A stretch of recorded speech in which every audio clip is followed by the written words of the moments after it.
En Israël, ce matin à 8h52, comment vit-on avec les alertes quotidiennes, les alertes au bombardement? Et nous sommes en communication avec Sabine Jakubowicz-Benamou, qui est résidente à Carmiel dans le nord d'Israël.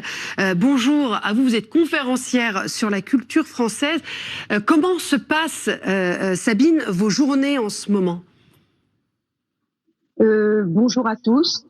Et mes journées en ce moment, nos journées en ce moment, c'est d'aller du lit à l'abri, de l'abri à la douche en vitesse, s'organiser un petit peu pour les repas, faire le minimum de déplacements, de courses.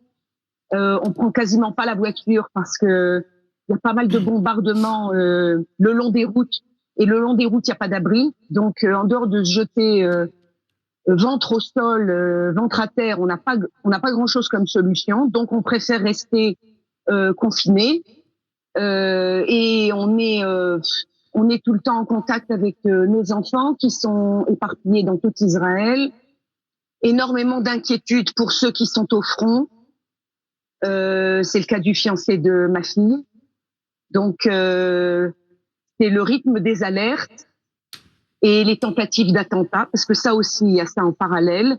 Et puis l'inquiétude pour nos proches. On prend tout le temps des nouvelles les uns des autres. On a toujours un téléphone en veille qui est disponible au cas où il y aurait une alerte qu'on n'aurait pas entendue dans notre téléphone.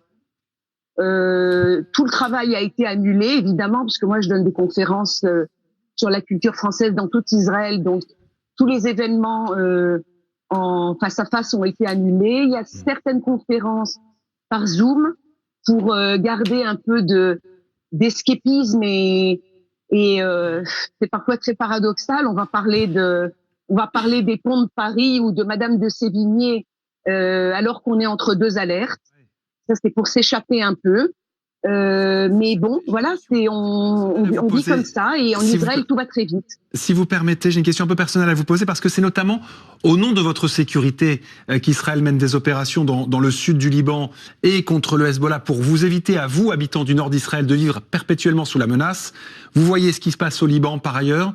Voilà, comment vous vivez ça? Les images que vous voyez au Liban et ce qui est fait là-bas au nom de votre sécurité? Vous faites référence aux dégâts des bombardements? Absolument. Écoutez, ma réaction, c'est de dire que nous sommes d'une génération qui pensait qu'il n'y aurait plus de guerre dans le monde. Donc pour nous, les images de guerre, elles sont insupportables.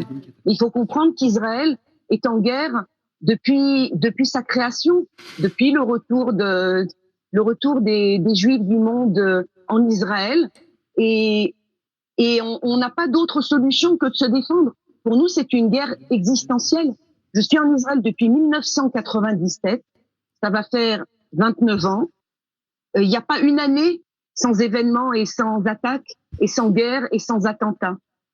Ma fille qui va avoir 21 ans dans quelques jours, quand elle avait 1 an, on était dans une autre guerre sur le front libanais parce qu'on était attaqué par le Hezbollah.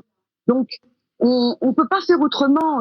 J'ai beaucoup d'amis dans la région nord ou même un peu plus au nord vers le Liban et la Syrie qui ont vécu pendant 2 ans comme des réfugiés sur des valises. J'ai une amie qui est passée de ville en ville dans sa voiture. Elle avait toute sa vie dans sa voiture depuis le 7 octobre. Elle est rentrée chez elle à Kiryat Shmona il y a quelques mois pour essayer de rénover, de retaper une maison qui avait été très endommagée. On a cru qu'on allait revenir à une vie à peu près normale et rebelote. Et voilà, et depuis, elle est et on entend ce matin aussi le Hezbollah aussi, mais enfin, qui hier soir poursuivait encore ses appels à la destruction d'Israël. En tout cas, merci de votre témoignage ce matin, Sabine, sur l'antenne de BFM TV. Et puis, comme pour tous les civils de la région, bon courage à vous.